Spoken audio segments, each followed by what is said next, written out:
Gelombang PHK hantam Indonesia, janji Gibran buka 19 juta lapangan kerja dipertanyakan.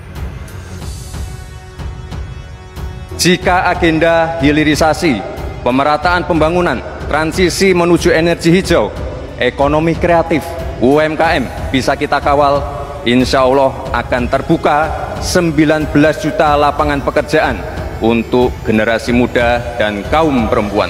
Meanwhile,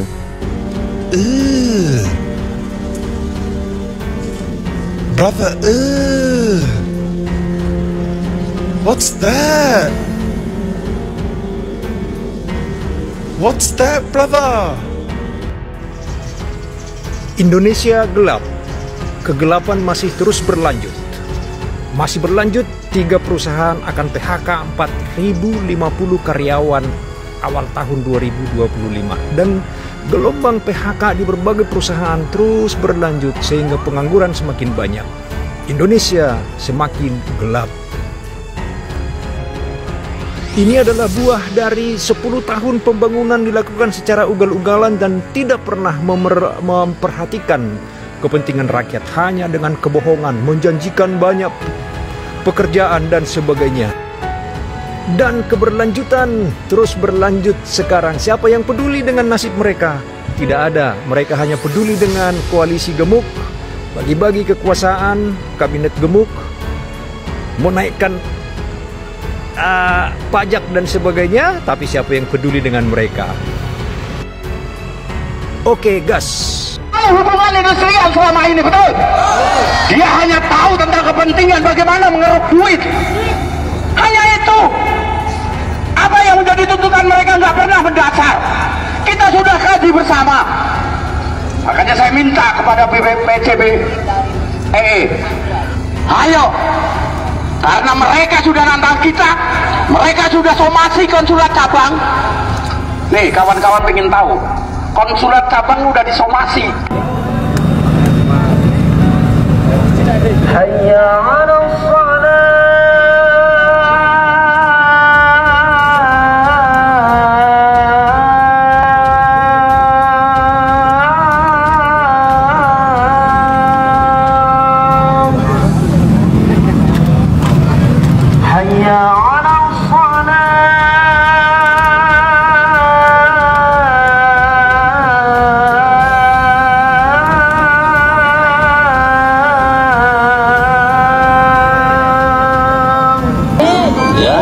Jadi tidak semudah itu. Saya lebih baik kehilangan jabatan saya daripada saya harus melihat kawan-kawan. Jangan pernah kalah kita. Negara yang harus hadir. Presiden Prabowo bersama. dalam persoalan ini. Nah, karena ini sudah domainnya kurator, maka ya kami sebagai pemerintah kan tidak bisa mengintervensi keputusan hukum itu. Nah, tapi yakinlah, bersabarlah, karena semoga nanti kalau seandainya Sritek ini sudah dipilihkan, ya kita berharap ada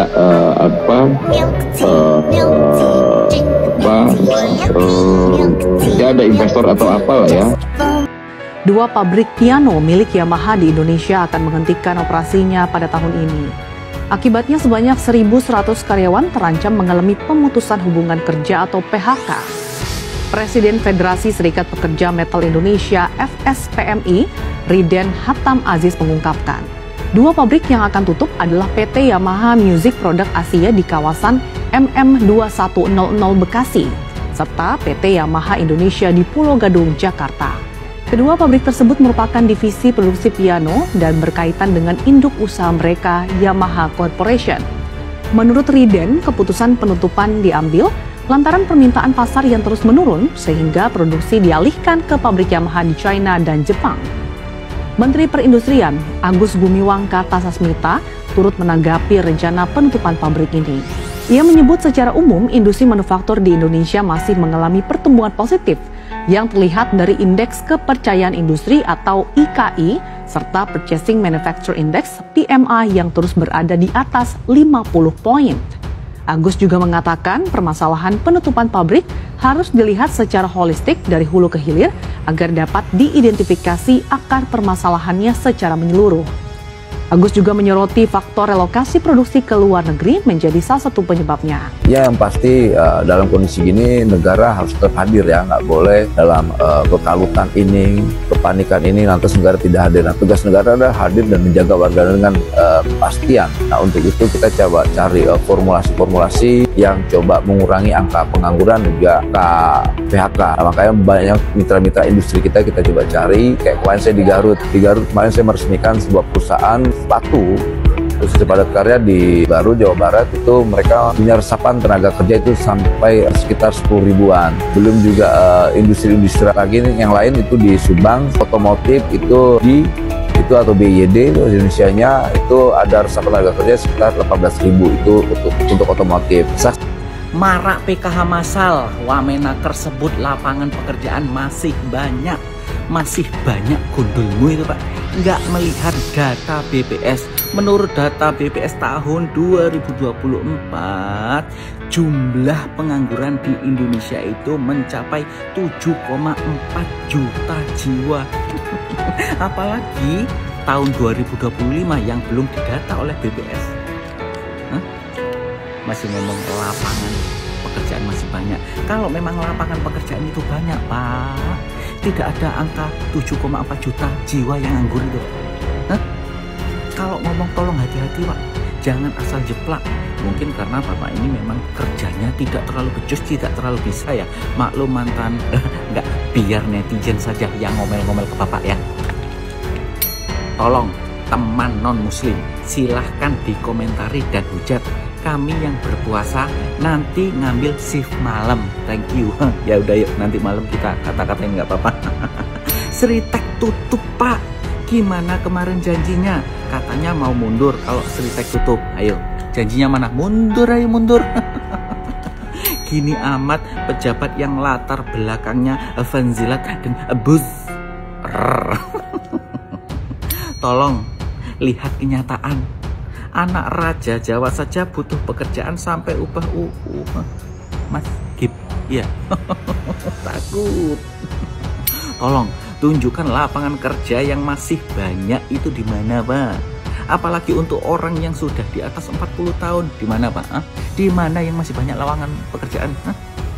Ini orang sebenarnya becus kerja nggak sih Pak? Bodoh sekali kita kalau nggak melakukan ini.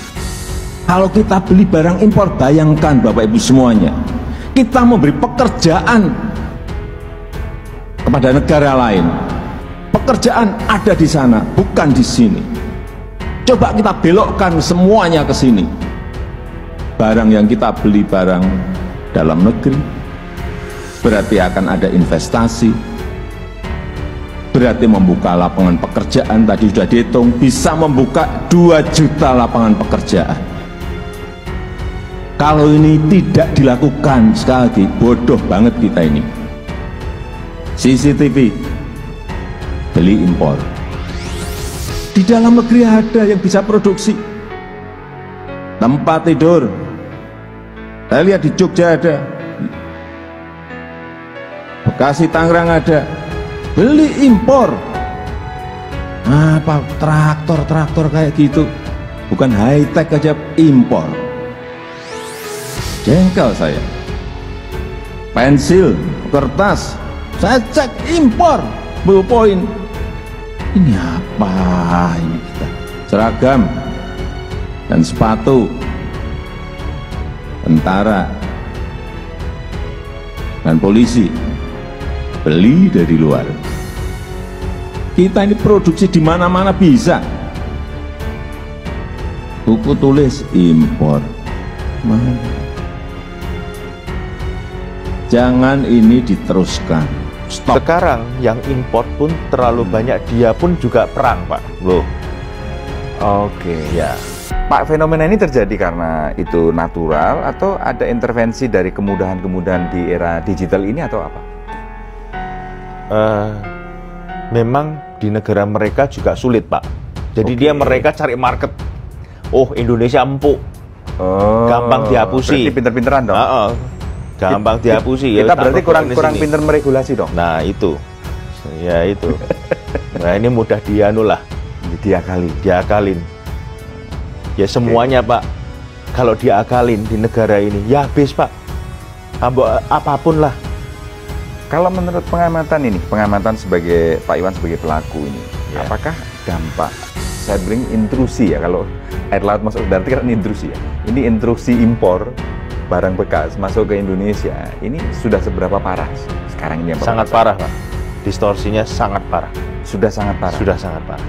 Nah, pedagang saja sudah ngakuin, saya keganggu. Oke, ya.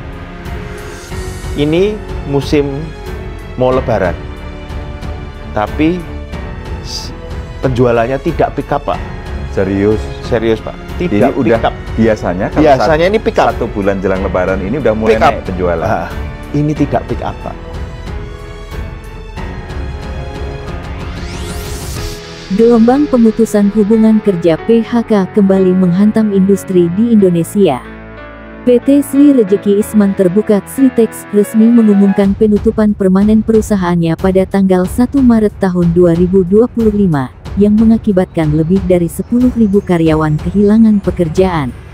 Tak hanya Sritex, beberapa perusahaan besar seperti Yamaha, KFC, dan Sanken juga melakukan PHK massal sebelumnya.